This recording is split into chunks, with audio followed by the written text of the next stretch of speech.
Hey all, ఎలా ఉన్నారు అందరూ? ఏం చేస్తున్నారు? బాగున్నారా? నేనైతే అంతగా ఏం బాలేనబ్బా.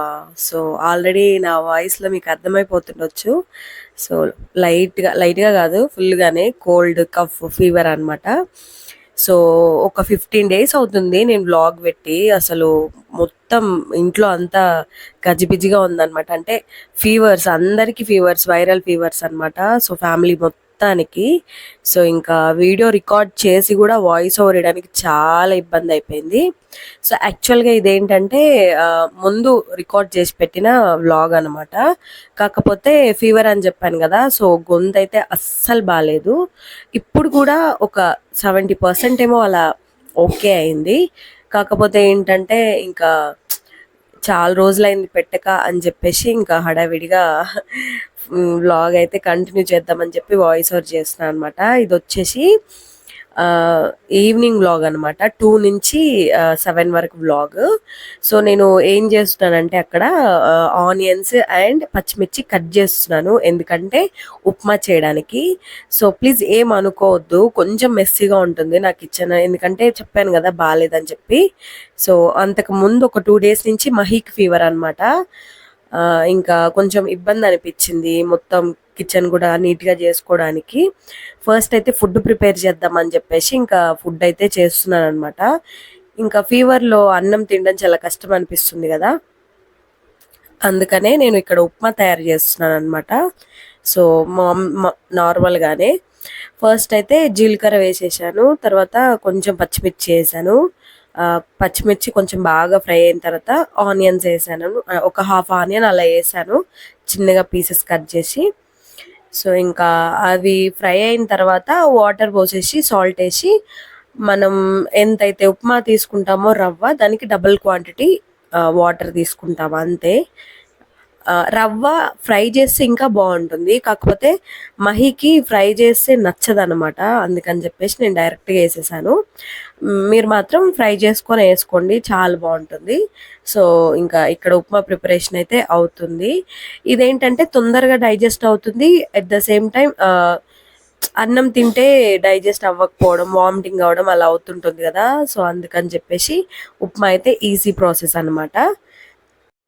సో ఈ వ్లాగ్ ఏమో కానీ ఈ 15 డేస్ నుంచి అయితే అసలు మనసులోనే లేదు నాకైతే. సో ఎందుకో ఏంటో కూడా మీకు ఆల్రెడీ తెలిసిపోవచ్చు. ఏంటంటే కోల్కతా డాక్టర్ మ్యాటరు. డాక్టర్ అనే కాదు, ఒక ఆడపిల్లని అలా చేసి చంపారు అంటే కొంచెం కొంచెం కాదు, చాలా బాధ అనిపించింది నాకు. ఇన్ఫ్యాక్ట్ 2-3 డేస్ అయితే నాకు ఫుడ్ కూడా తినాలనిపించలేదు అనమాట, అంత బాధ అనిపించింది. ఒక డాక్టర్కే సేఫ్టీ లేని ఈ ఏమంటారు ఈ లోకంలో, ఇంకా ఇప్పుడిప్పుడే ఈ జనరేషన్లో ఆడపిల్లలైనా సరే పర్లేదు అనుకుంటున్నారు కొంతమంది, నాకు తెలిసినంత వరకు. నిన్న మొన్న వరకు అంటే ఆడపిల్లలు వద్దు వద్దు అని, ఐ మీన్ 80s లో 90s లో ఆడపిల్లలు వద్దని పుట్టిన వాళ్ళు పుట్టినట్టే చంపేసేవాళ్ళు. ఇప్పుడు ఆ భయం పోయి ఆడపిల్లలే బాగున్నారు, ఇప్పుడు మగపిల్లలు చూడట్లేదు, ఆడపిల్లలే మనకి చూసుకుంటారు అనే ఆలోచన వచ్చేలోపే ఈ పిచ్చి పిచ్చి పనులన్నీ బాగా ఎక్కువైపోతున్నాయి. సో దయచేసి ఆడపిల్లలు ఉన్న పేరెంట్స్ అందరికీ కూడా ఒక రిక్వెస్ట్, ఈ బట్టలు వేసుకోవద్దు, ఆ బట్టలు వేసుకోవద్దు, ఇలా వెళ్ళొద్దు, అలా వెళ్ళొద్దు, అది చెప్పడం మానేసి పిల్లలకి సెల్ఫ్ డిఫెన్స్, ఆడపిల్లలకి సెల్ఫ్ డిఫెన్స్ అనేది నేర్పించండి. ఒక 100 రూపీస్ ఎక్కువ పెట్టైనా సరే స్కూల్లో ఫీజుతో పాటు అవైతే ఖచ్చితంగా నేర్పించండి. ఎందుకంటే ఈ రోజుల్లో బట్టల గురించో, లేకపోతే ఇలా వచ్చారనో, నైట్ వచ్చారనో, మధ్యాహ్నం వచ్చారనో అలా కాదు. వాళ్ళకి సెల్ఫ్ డిఫెన్స్ ఉంటే ఏంటంటే వాళ్ళని వాళ్ళు కాపాడుకోగలుగుతారు, ఖచ్చితంగా కాపాడుకోగలుగుతారు. సో నేనైతే ఇలా అనుకుంటున్నాను. నాకు ఇద్దరు బాయ్సే, నేను చాలా ఫీల్ అవుతుండేదాన్ని గర్ల్స్ ఉంటే, ఒక బేబీ గర్ల్ ఉంటే బాగుండు అని చెప్పి. సో కాకపోతే ఇలా జరుగుతుంటే ఇంకొక భయం వేస్తుంది. ఏంటంటే మన ఇంట్లో ఏదో జరుగుతుందని కాదు, చెప్పలేమన్నమాట. ఆ విషయం జరిగేదాకా వాళ్ళ ఇంట్లో కూడా అలా జరుగుతుందని వాళ్ళు అసలు అనుకోలేదు, బట్ జరిగింది కదా. సో ఎవరికి తెలియదు అనమాట ఎప్పుడు ఎలా జరుగుతుంది ఏంటి అని చెప్పి. సో ఆడపిల్లలకి మాత్రం కండిషన్స్ పెట్టడం ఆపేసి, మగపిల్లలు ఉన్న తల్లిదండ్రులు ఖచ్చితంగా అంటే మనము చెప్పాల్సింది ఏంటంటే గర్ల్స్‌కి రెస్పెక్ట్ ఇవ్వాలి. గర్ల్స్‌ని ఇన్‌కంఫర్ట్ ఎక్కడ చేయొద్దు. వాళ్ళు ఒకవేళ ఇన్‌కంఫర్ట్ ఉన్నా వాళ్ళకి మనం హెల్ప్ చేయాలనే చెప్పాలి చిన్నప్పటి నుంచే. నేనైతే నా పెద్ద కొడుకుకి ఆల్రెడీ స్టార్ట్ చేశాను. గుడ్ టచ్ ఏది, బ్యాడ్ టచ్ ఏది, అసలు గర్ల్స్‌ని అసలు టచ్ చేయొచ్చా లేదా అనేది కూడా చెప్పాను నేను. సో తనకైతే 4 ఇయర్స్ ఇప్పుడు. నేర్పిస్తున్నాను ఇప్పటి నుంచే. చిన్నప్పటి నుంచే నేర్పించాలి ఏదైనా కూడా. పెద్దగా అయిన తర్వాత అస్సలు వినరు, ఖచ్చితంగా వినరు. అంటారు కదా, మొక్కై వంగనిది మ్రానే వంగున అని. సో అదే పాలసీ నాది కూడా. So be careful. ఆడపిల్లలు ఉన్న తల్లిదండ్రులు మాత్రం చాలా నేర్పించండి పిల్లలకి, ఇలా కాదు అలా అని చెప్పి. సో ఇంకా నాకైతే చాలా బాధ అనిపించింది ఆ మ్యాటర్. కాకపోతే ఏంటంటే ఇంకా ఉంది, గవర్నమెంట్ ఉంది, జస్టిస్ ఉంది, చూసుకుంటుందిలే. మర్చిపోయారు. ఆల్మోస్ట్ 20 డేస్ అవుతుంది కదా దగ్గర దగ్గరగా. మర్చిపోవాల్సిన విషయం అయితే అస్సలకి కాదు. అది అయిన తర్వాత వేరే వేరే చోట్ల కూడా చాలానే ఇన్సిడెంట్స్ అయ్యాయి. కాకపోతే ఇది ఒక్కటే హైలైట్ అయింది. సో హైలైట్ అవ్వాలి లేది అనేది పక్కకు పెడితే ఆడపిల్లలకి మనం నేర్పించాల్సింది అదే. ఇన్ఫ్యాక్ట్ నేను కూడా నేర్చుకున్నాను నేను చదువుకునే రోజుల్లో.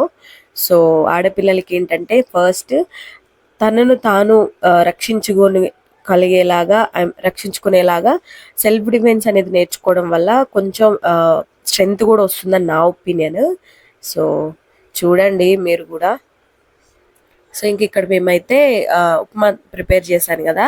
సో ఇంకా మహికి ఇస్తున్నాను అనమాట. తినేస్తున్నాడు మహి. జాన్కి అక్కడ ఫుల్ మక్కన ఫ్రై చేసి ఇచ్చాను. జాన్ ఇంకా అవి ఒక్కొక్కటి తినేస్తున్నాడు అనమాట. సో ఫీవర్ వస్తే ఏంటంటే ఏది తిన్నా చేదుగానే ఉంటుంది నోరంతా. సో అదొక్కటి. సో సారీ నా వాయిస్ కొంచెం మీకు డిస్టర్బెన్స్ అనిపిస్తే సో ఏం అనుకోవద్దు. సో ఇంకా మా చిన్నోడైతే కిందికి పైనకి తిరగడమే అనమాట. అంటే ఎక్కాలని చెప్పి ట్రై చేస్తున్నాడు అనమాట. ఇంకా నేను ఇక్కడ హాట్ వాటర్ బాయిల్ చేసి అంటే హాట్ చేసి ఇచ్చాను అనమాట మహీకి. సో ఇంకా మేము కూర్చొని ముచ్చట పెట్టుకున్నాము. నేను మాట్లాడే మధ్యలో ఏంటంటే మహి అడుగుతున్నాడు అనమాట, ఎంత కేర్ చేస్తావు బాగాలేనప్పుడు నన్ను అని. అక్కడ నేను ఇంకా అదేంటి బాగాలేనప్పుడేనా, మామూలు అప్పుడు చూసుకున్నా అని చెప్పి ఇంకా మాట్లాడుకుంటున్నాం అనమాట. సో ఇంకా ఉప్మా అయితే అలా అయిపోయింది, తినేసాం మేము. సో ఇంకా హౌస్ వైఫ్స్కి ఏముంటుంది, నార్మల్గా డైలీ ఒకటే అంటే ఫుడ్ చేయడం అంటే ఏం వర్క్ ఉండదేమో అనుకుంటారు. కాకపోతే ఏంటంటే చిన్నపిల్లల్ని పెట్టుకొని చేయడం చాలా కష్టం. ఈ విషయం ఓన్లీ చిన్నపిల్లలకు ఉన్న వాళ్ళకి మాత్రమే అర్థమవుతుందని నా ఒపీనియన్. చూసే వాళ్ళు ఏంటంటే ఏం పని ఉంటుందిలే వాళ్ళకి అనుకుంటారు. బట్ అస్సలు నిజంగానే చాలా కష్టం అనిపిస్తుంటుంది అప్పుడప్పుడు. పనులు ఎక్కువ ఉండకపోయినా సరే కానీ చేసేటప్పుడు పిల్లలు అడ్డం రావడం, కాళ్ళ కింద ఇట్లా పడడం అట్లా పడడం. జాన్ అయితే ఫస్ట్ ఉంటాడు కాళ్ళ కింద పడడానికి. సో ఇంకా నేను అక్కడ ఫినిష్ చేసేసుకొని వాషింగ్ మిషన్లో బట్టలు అయిపోయాయి, ఇంకా వచ్చి బయట ఎండేస్తున్నాను అనమాట. సో ఈవినింగ్ 4 అలా. నార్మల్గా ఏంటంటే రెంట్ కదా మేము రూమ్స్. మార్నింగ్ అవతల పక్క కనిపిస్తుందా మీకు, వాళ్ళు వేస్తారనమాట. సో ఇంకా అందరూ ఒకటేసారి వేస్తే సరిపోదు కదా అని చెప్పి ఒకరిది అయిపోయిన తర్వాత ఒకరికి వేసుకుంటూ ఉంటాం మేము. అలా ఇప్పుడు ఇంక ఈవినింగ్ టైంలో నేను వేస్తున్నాను అనమాట బట్టలు. సో అన్నీ ఇలా దులిపేసేసి వేస్తున్నాను నేను వాషింగ్ మిషన్లోనే కాబట్టి ఆల్మోస్ట్ ఒక 70-80% డ్రై అయ్యే వస్తాయి. ఇంక ఇక్కడ మావాడు ట్యూషన్ వెళ్తా అని చెప్పేసి కిందకి వెళ్తున్నాడు. నార్మల్గా అయితే ఏం వెళ్ళడు, నేనే చెప్తాను ఇంట్లో కూర్చోబెట్టి హోంవర్క్ అంతా నేనే రాపిస్తాను. సో మనకు కూడా కొంచెం వచ్చు కాబట్టి నేనే చేపిస్తాను. కాకపోతే ఈరోజు ఏంటంటే పిల్లలందరూ కిందికి వెళ్తున్నారు అనమాట. అక్కడ ఆడుకుంటాము, హోంవర్క్ చేసుకుంటాం అని చెప్పేసి ఇంక అందుకు నేను కూడా సరే ఎల్లు ఆడుకోప అని చెప్పి ఎబీని అయితే పంపిస్తున్నాను అనమాట. సో ఇంకా బ్యాగ్ తగిలించుకొని వెళ్తున్నాడు. ఎబీకి కంట్లో వేడికి ఇట్లా ఒక కురుపులాగా అయిందనమాట. సో అదే చూపిస్తున్నాను నేను. పక్కన వాళ్ళకి వస్తున్నారు కదా ఒక అక్క, వాళ్ళకి అదే చూపిస్తున్నాను నేను. ఎబీకి కంట్లో ఇలా అయింది చూడండి అని చెప్పి. సో అది వచ్చి వేడికి అయింది. ఇంకా సీజన్ మారుతుంది కదా వర్షాలకి, మొత్తం వేడికి అలా అయిపోయిందని చెప్పి చెప్తున్నారు అనమాట. ఇంకా నేను బట్టలన్నీ కంప్లీట్ చేసేసుకొని వచ్చాను అనమాట. ఇంక ఇక్కడ ఏంటంటే మహికి చికెన్ పులావ్ తినాలనిపించిందంట. అంటే ఫీవర్లో ఉన్నప్పుడు అలాగే నోరు చేదు ఉంటుంది కదా, ఏదో ఒకటి స్పైసీగా తినాలి అనిపిస్తుంది కదా. సో అందుకని చెప్పేసి చికెన్ పులావ్ అయితే తిందామని చెప్పి చికెన్ ఒక 1/2 kg అలా తీసుకొచ్చారు. ఇంకా ఈవినింగ్ ఒకటేసారి తినేసి పడుకుందామని చెప్పి 1/2 kg కూడా కాదు, 100 రూపీస్కి అలా తక్కువే ఇంకా అలా తీసుకొచ్చారనమాట. సో 1/2 kg ఉంటుంది అది. సో ఇంకా నేను మంచిగా దాన్ని వాష్ చేసేసి కిచిడి ప్రిపరేషన్ అయితే చేస్తున్నా, I mean chicken pulao preparation అయితే చేస్తున్నాను అనమాట. ఆల్రెడీ చేశాను, నేను బ్లాగ్లో కూడా పెట్టాను. బట్ కాకపోతే మళ్ళీ ఇక ఏదైనా నచ్చితే ఏంటంటే పదే పదే అదే తినాలనిపిస్తుంటుంది కదా. నేను కూడా మహి కూడా అలానే అనమాట. సో ఇంకా అందుకని చెప్పేసి స్పైసీగా ఉండాలి, కొంచెం స్పైసీగా చేయని చెప్పి మళ్ళీ తీసుకొచ్చారనమాట. ఇంకా ఆనియన్స్ కట్ చేసేసుకొని నేను ప్రిపరేషన్ అయితే స్టార్ట్ చేస్తున్నాను అక్కడ. సో ఏంటంటే నార్మల్గా ఎంత వర్క్ చేసుకున్నా ఏంటంటే నాకు అలసట అనిపించదు. బట్ పిల్లలు ఏడ్చినా లేకపోతే కొంచెం చిరాకు పెట్టినా ఏంటంటే ఆ పని అక్కడే ఆగిపోతుంది నాకు మాత్రం. ఇంకొకటి, నేను బిఫోర్ మ్యారేజ్, మీరు నమ్ముతారో లేదో, అబ్బో ఏంటి నిజమా అనుకుంటారేమో కానీ నిజంగా అసలు ఏం పని చేయలేదన్నమాట. అంటే నిజం చెప్పాలంటే అసలు నన్ను చెయ్యనియలేదు మా పేరెంట్స్. సో 10th క్లాస్ వరకు హోమ్ టౌన్లో, అంటే మా ఇంటి దగ్గరే చదువుకున్నాను. బట్ ఇంటర్ నుంచి డిగ్రీ వరకు హాస్టల్ అనమాట నేను. సో ఈవెన్ డిగ్రీలో కూడా వేరే ఒక ఆంటీ వచ్చి బట్టలు పిండేసి వెళ్తుంది అనమాట. అంటే మనీ ఇస్తాం కదా, సో అలా. సో ఏ పని రాదు నాకు, అంటే నేర్చుకోలేదన్నమాట. సో కొంచెం అంటారు కదా డాడ్ లిటిల్ ప్రిన్సెస్ అని, అట్లా పెరిగాను. బట్ ఇప్పుడు ఏంటంటే ఇంకా అన్నీ మనమే చేసుకోవాలి కదా, కొంచెం కొంచెం ఇబ్బంది అనే అనిపిస్తుంది. ఇబ్బంది కాదు, కష్టం. సో మెల్లమెల్లగా చేసుకుంటాను. ఇంకొకటి ఏంటంటే నాకు స్పీడ్గా చేయడం అస్సలు రాదనమాట. సో మెల్లగా చేసుకుంటాను, నీట్గా చేసుకుంటాను. కాకపోతే కొంచెం టైం పడుతుంది. మహి ఏంటంటే సరే నీ ఇష్టం, మెల్లగైనా చేసేసుకో అని చెప్పి ఎంకరేజ్ చేస్తారనమాట.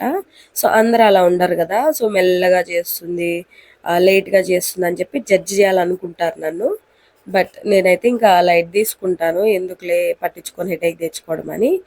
అందరంటే మా ఇంట్లో వాళ్ళు, మా ఇన్లాస్ అనమాట. సో ఇంకా అలా అలా పని అయితే ఒక్కొక్కటి నీట్గానే చేసుకుంటున్నాను అనుకుంటున్నాను. ఇప్పుడంటే హెల్త్ బాగాలేదు కాబట్టి కొంచెం కిచెన్ మెస్సీగా ఉంది. బట్ ఏమీ లేదు, అంటే నార్మల్గా హెల్తీగా ఉన్నప్పుడైతే మంచిగానే పెట్టుకుంటాను నాకు తెలిసి. సో ఈ 90s కిడ్స్కి ఏంటంటే అటు 20 నెక్స్ట్ జనరేషన్ లాగా ఉండలేరు, అంతకుముందు జనరేషన్ లాగా ఉండలేరు అనమాట. సో అది ఓన్లీ 90s కిడ్స్కే తెలుస్తుంది నాకు తెలిసి. సో ఖచ్చితంగా అన్నిటినీ ఫాలో అవ్వాల్సి వస్తుంది కదా. సో అలానే అనమాట నాది కూడా, ఇటు అన్ని వర్క్ చూసుకోవాలి, ఇట్లా పిల్లల్ని చూసుకోవాలన్నమాట. సో ఇంకా తప్పదు, ఫ్యామిలీ అన్న తర్వాత అన్నీ బ్యాలెన్స్ చేసేసుకోవాలి కదా. సో అలా అనమాట. సో ఇంకేంటంటే ఇక్కడ ఆనియన్స్ మంచిగా ఫ్రై అయిపోయాయి. ఆల్రెడీ చేసిన రెసిపీయే కాబట్టి అంత ఇబ్బంది ఏమి ఉండదు ఈ రెసిపీ చేయడంలో, చాలా ఈజీ ప్రాసెసే. నార్మల్గా కర్రీ చేసేసుకొని అందులో రైస్ వేసుకొని ఒక 3 విజిల్స్ రానిచ్చామంటే ఈజీగా అయిపోతుంది చికెన్ పులావ్. టేస్ట్ అయితే చాలా బాగుంటుంది నిజంగా, ఒకసారి ట్రై చేయండి మీరు కూడా. సో ఇక్కడ పసుపు వేసేసాను నేను, పసుపు వేసేసి ఇంకా సిమ్లో పెట్టేశాను. పసుపు వేసి సిమ్లోనే పెట్టాలి, ఎందుకంటే మాడిపోతుంది కదా, ఆల్మోస్ట్ అందరికీ తెలిసింది.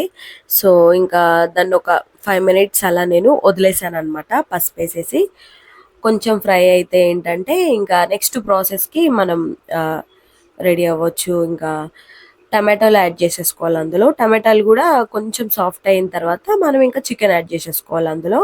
సో ఏంటంటే ఇది టేస్ట్ ఉంటుంది, ఎట్ ద సేమ్ టైం మనకి టమ్మీ కూడా ఫుల్ అయిపోతుంది అనమాట వెంటనే. సో ఇంక నేను టమాటాలు యాడ్ చేసేసుకున్నాను. టమాటాస్ కూడా కొంచెం సాఫ్ట్ అయితే చాలు, అంత ఎక్కువ కూడా ఏం అవసరం లేదు, ఎందుకంటే విజిల్ పెట్టేస్తాం కాబట్టి అది ఎలాగో వాటర్తో పాటు ఉడికిపోతుంది కదా. సో అందుకని చెప్పేసి కొంచెం సాల్ట్ యాడ్ చేశాను, టమాటోస్ తొందరగా ఉడకాలని చెప్పేసి. సో ఇక్కడ ఉడుకుతున్నాయి టమాటోస్ బాగా. సో చెప్పండి, నా వ్లాగ్స్ చూస్తున్నారా డైలీ? చూస్తే ఎలా ఉంటున్నాయి ఏంటి అనేది కూడా నా కామెంట్ సెక్షన్లో చెప్పండి. కంటిన్యూ చేయాలా లేకపోతే వేరే ఏమన్నా కొత్తగా ట్రై చేయాలనేది కూడా నాకు చెప్పండి. సో ఏంటంటే ఇక ఏదో ఇష్టంతో అయితే స్టార్ట్ చేశాను నేను చేయాలి అని చెప్పి. బట్ సీరియస్లీ అబ్బా, ఎంత నెగిటివిటీ అంటే, సో ఈవెన్ మా ఇంట్లో అయితే చాలా నెగిటివిటీ. నీకెందుకు, నీకు అవసరమా, మన ఇంట్లో ఎవరు ఇలా లేరు, నువ్వు ఎందుకు ఇలా చేస్తున్నావు, అదేదో తప్పులాగా ఫీల్ అవుతున్నారు. సో నేనైతే స్టార్టింగ్లో కొంచెం బాధపడ్డాను. ఎందుకంటే నా సొంతంగా నేను ఇలా కష్టపడి నేను వ్లాగ్స్ తీసుకొని నేను చేసుకుంటుంటే వీళ్ళకేంటి బాధ అనిపించింది. బట్ ఇంకొకటి ఏంటంటే, అసలు నేను ఎందుకు పట్టించుకోవాలి, పట్టించుకోవడం వల్లే కదా ఇదంతా అనిపించింది ఇంకొక మాట. సో మహి ఏంటంటే, లైట్ తీసుకో, నువ్వు చేసే పని నువ్వు చేసుకో, ఏమైనా ఇబ్బంది అయితే నేను మాట్లాడతా అని చెప్పి ఎంకరేజ్ చేస్తారనమాట. సో అదైతే ప్లస్ పాయింట్ నాకు. భార్యకి భర్త సపోర్ట్ ఉన్నంత కాలం ఏ నెగిటివిటీ కూడా మన దగ్గర కూడా రాదని నా ఒపీనియన్. సో అది ఇంకా ఏంటంటే వాళ్ళు ఆ, అనుకుంటే అనుకోవచ్చు. బట్ బాగా బయట వాళ్ళతో చెప్పి ఇలా అలా వాళ్ళతో అడిగిపించడం అలా చేస్తున్నారనమాట. సో కొంచెం ఇబ్బంది అనిపిస్తుంది. బట్ ఏంటంటే చూసే వాళ్ళకి మీకు అర్థం అవ్వాలన్నమాట. ఏంటంటే అసలు ఇది నిజంగానే బాగుందా వ్లాగ్స్ చేయడం, ఈమె బాగా చేస్తుందా లేదా అనే, మీరు గనక కనీసం బాగుందనో బాగాలేదనో ఏదో కామెంట్స్ పెడితే దాన్ని బట్టి మేము కూడా కొంచెం పవర్ తెచ్చుకోవడానికి, స్ట్రెంత్ తెచ్చుకోవడానికి బాగుంటుంది కదా, అందుకని చెప్పనమాట. సో నేనే కాదు, చాలా మంది ఉన్నారు ఇలా నెగిటివిటీ ఫేస్ చేసేవాళ్ళు. స్టార్టింగ్లో అందరికీ కామన్ ఇవి సక్సెస్ అయ్యే వరకు. బట్ వదిలిపెట్టకూడదని నా ఒపీనియన్ అనమాట. మధ్యలో అస్సలు వదిలిపెట్టొద్దు. సో నేనైతే ఫిక్స్ అయిపోయాను వదిలిపెట్టకూడదు అని చెప్పేసి. ఇన్ఫ్యాక్ట్ నా ప్రతి వ్లాగ్లో నా ఫ్యామిలీ ఉంటుంది. సో ఐఎమ్ వెరీ హ్యాపీ అనమాట. ఎలాంటి ఇబ్బంది లేదు నాకు వ్లాగ్స్ చేయడంలో. సో మీరేమంటారు, మీ ఒపీనియన్ ఏంటో కూడా నాకు కామెంట్ సెక్షన్లో షేర్ చేసుకోండి ఖచ్చితంగా. సో ఏది చేస్తున్నా ఒక ఆడ మనిషి, ఒక గర్ల్, ఒక ఉమెన్ ఏదైనా సరే సొంతగా ప్రయత్నిస్తే దానికి ఫస్ట్ వచ్చేది నెగిటివిటీ మాత్రమే. ఎందుకంటే ఒక అమ్మాయిగా చేయడం ప్రపంచం ఒప్పుకోదనమాట. నిజంగానే అమ్మాయికి అమ్మాయి శత్రువు అంటారు కదా, ఇదైతే పక్కా నిజం. ఆడవాళ్ళకి ఆడవాళ్ళే శత్రువులు. ఇంకా ఆ పాతకాలం రోజుల్లోనే ఉంటున్నందుకు నాకైతే షేమ్ అనిపించింది ఆ మెంటాలిటీకి. బట్ ఏంటంటే ఇంక మనం ఏం చేయలేము. వీలైనంత వరకు పాజిటివిటీ స్ప్రెడ్ చేయడమే మన పని అనమాట. అంటే ఎంకరేజ్ చేయడం అనేది మన నుంచే స్టార్ట్ అవ్వాలి. మనం వేరే ఒక అమ్మాయిని ఎంకరేజ్ చేయడమో ఆర్ ఎల్స్ ఒక ఉమెన్ ఎంకరేజ్ చేయడమో, గర్ల్కి గర్ల్ సపోర్ట్ అన్నట్టు చేసుకోవాలన్నమాట. అప్పుడే మనలో కాదు అవతల వాళ్ళలో కూడా మార్పు అనేది వస్తుంది అని నేను నమ్ముతాను. సో ఇంకా లెట్ సపోర్ట్ ఈచ్ అదర్ అనమాట. ఎవరైనా సరే నెగిటివ్ కామెంట్ పెట్టే ముందు ఒక్కసారి ఆలోచించి ఆ కామెంట్ పెడితే ఎలా ఉంటుంది, వాళ్ళు బాధపడతారేమని ఆలోచించి పెట్టండి. సో మీ ఒపీనియన్ మేమేం కాదనము, కాకపోతే చూసుకొని బాధ పెడితే ఎవరికేం వస్తుంది చెప్పండి, అలా అనమాట. సో సపోర్ట్ చేసుకుందాం ఒకరికొకరు, ఓకేనా? సో ఏమైనా మిస్టేక్ మాట్లాడంటే సారీ, ముందే చెప్తున్నాను. సో అలా అనిపించింది అనమాట నాకు చెప్దామని చెప్పి. సో ఇక్కడ నా చికెన్ పులావ్ అయితే రెడీ అయిపోతుంది. ఇంకా చికెన్ కూడా ఉడికేసింది, 80% ఉడికింది. మిగతాది ఇంకా వాటర్ పోసేసి విజిల్ పెడతాం కదా, అందులో ఉడికేస్తుంది అనమాట. ఇంకా నేను ఇక్కడ రైస్ యాడ్ చేస్తున్నాను. రైస్ యాడ్ చేసేసి ఇంక విజిల్ పెట్టామంటే 3 విజిల్స్కి సూపర్గా ఉడికిపోతుంది. చాలా సింపుల్ ప్రాసెస్. ఇంకా కర్రీ కూడా వండాల్సిన అవసరం లేదనమాట. చాలా బాగుంటుంది. ట్రై చేయండి ఎవరైనా. ట్రై చేసి ఎలా వచ్చిందో కూడా నాకు కామెంట్ సెక్షన్లో చెప్పండి. సో నిజం చెప్పాలంటే నేను కూడా ఇవన్నీ యూట్యూబ్లో చూసే నేర్చుకున్నాను. మళ్ళీ యూట్యూబ్లోనే చెప్తున్నాను అనమాట, ట్రై చేయండి అని చెప్పి. సో ఇలా ఉంది, అయిపోయింది, కుక్ అయిపోయింది, ఇలా వచ్చిందనమాట. సో సింపుల్గా చాలా టేస్టీగా ఉంటుంది అనమాట. చికెన్ మెత్తగా ఉడికిపోతుంది. 3 విజిల్స్. ఇంకా మెత్తగా కావాలనుకుంటే ఇంకొక విజిల్ ఎక్స్ట్రా పెట్టుకుంటే ఇంకా మెత్తగా అయిపోతుంది అనమాట. సో ఇదే అనమాట ఈరోజు నా వ్లాగ్. సో సింపుల్గా అంటే హెల్త్ బాగాలేకపోయినా సరే కొంచెం ఏదో అలా ఇంకా అలా చేసుకున్నాం అనమాట. సో బ్లెస్ చేయండి మమ్మల్ని, తొందరగా కోలుకోవాలి అని చెప్పి ఇంకా రెడీ అయిపోయింది. ఇంకా మహీకి అయితే ఇచ్చేసాను అనమాట, ఇలా ఆనియన్స్ డెకరేట్ చేసి. ఆనియన్స్ తినరు, ఒకటి రెండు తింటారు అంతే అనమాట మహి. సో ఇంక మిగతా ఆనియన్స్ నేనే తీసేసుకున్నాను. ఇంకా ఫినిష్ చేసేసాం మేము తినడం. ఇక ఇక సరదాగా అలా కూర్చుందామని చెప్పేసి సోఫాలో అయితే రిలాక్స్ అవుతున్నాడు. మా చిన్నోడైతే ఇంకా పడుకోవడానికి రెడీగా ఉన్నాడు. సో ఇంకా నేను పడుకోబెట్టేసి మేమైతే యాజ్ యూజువల్గానే ఇంకా ఈవినింగ్ ఇంకా అలా సరదాగా మేము ఎక్కువ మాట్లాడుకుంటాం అనమాట, నేను మహి. చాలా బాగా టైం పాస్ అవుతుంది మాకు. సో ఇంకా మేము ఇంకా అలా కూర్చొని కొంచెం సేపు సరదాగా అలా మాట్లాడుకున్నాం అనమాట. సో ఎలా ఉంది వ్లాగ్ ఏంటి అనేది నాకు కామెంట్ సెక్షన్లో చెప్పండి. సో ఇంతే ఈరోజు వీడియో. హోప్ మీ అందరికీ నచ్చింది అనుకుంటున్నాను. ఇంకా మన ఛానల్ సబ్స్క్రైబ్ చేయకపోతే ప్లీజ్ సబ్స్క్రైబ్ చేసుకోండి. కొత్త వాళ్ళు ఎవరైనా చూసినట్లయితే సబ్స్క్రైబ్ చేసుకోండి. పాత వాళ్ళే కనుక అయితే ఖచ్చితంగా వీడియోకి అయితే లైక్ చేయండి. సో మళ్ళీ ఇంకొక మంచి వీడియోతో వస్తాను. Bye bye.